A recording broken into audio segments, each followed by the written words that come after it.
Честит 3 март! Тази дата, освен национален празник на България, е една от най-бележите в новата ни история. Несъмнено за много хора, олицетворение на празника е паметника на връх Шипка, на който всяка година са и честванията. Непозната е обаче неговата история и всички припети, през които минава построяването му.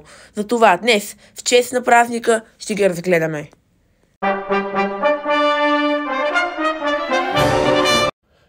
Идеята за построяване на паметник в чест на загиналите българи и руснаци в руско-турската освободителна война идва още в първите месеци след освобождението на България.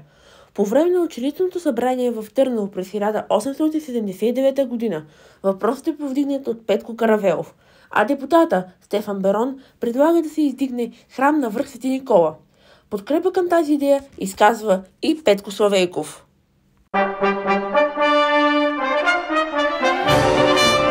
Въпреки че идеята за изграждането на паметника е дадена още в зората на освободена България, строежът започва чак през 1922 година, когато са проведени 2 конкурса за строеж на паметника.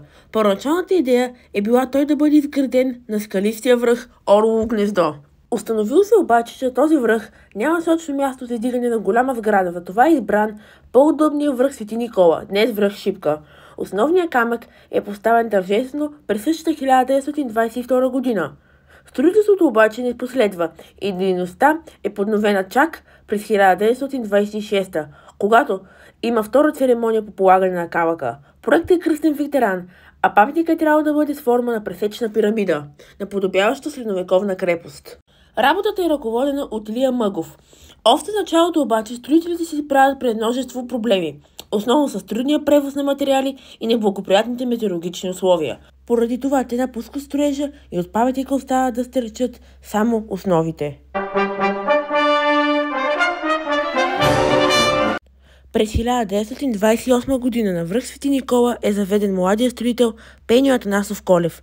Виждайки трудните условия, той се колебае дали да приеме ръководството на проекта, но след като на върха среща един от живите опълченци, участвали в знаменитата Шипчевска епопея, и след като чува разказа му за преживяното в онези страшни дни, той взима решение да построи паметника.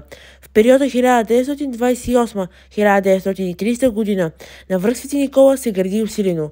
Въпреки трудните условия, материалите се принасят с волове до върха, а камъните се набавят в близост до строежа. Строителите живеят в землянки, където често се крият от свирепите планински бури. В крайна сметка обаче паметникът е завършен през 1930 година, като той е висок 31 метра и половина, а до него се стига след изкачването на 890 стъпала. Въпреки че е готов още през 1930 година, паметникът е открит чак на 26 август 1934 година, в едни изключително бурни времена след 19-майския преврат. На събитието присъстват почти 100 000 души, като първи в паметника влиза цар Борис III. Въпреки огромния си принос, Пеньо Атанасов Колев не е поканен на откриването и за да влезе е принуден да плати 1 лев на входа.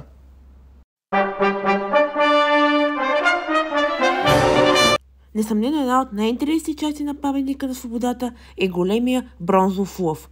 Той тежи 28 тона и е пренесен на части на върха и там е сглобен. И тук идва неговата интересна история. Първоначалният план е той да гледа на север и точно преди да бъде поставен, това решение е силно критикувано от румънското правителство, което твърдяло, че така българите предявяват желание да си върнат Южна Добруджа. След силен натиск от страна на северната ни съседка, лъвът е обърнат на юг. Тогава обаче едновременно реагирали Турция и Гърция, които смятали, че този акт България търси реванш за Ньойския договор и Балканските войни и Първата световна.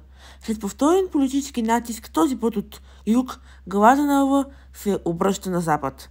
Следва отзвук от Югославското кралство, според което така България предявява желание към Македония и Западните покрайнини, а правителството им дори връчва нота на нашето, според която паметника вреди на двустранните отношения между двете страни.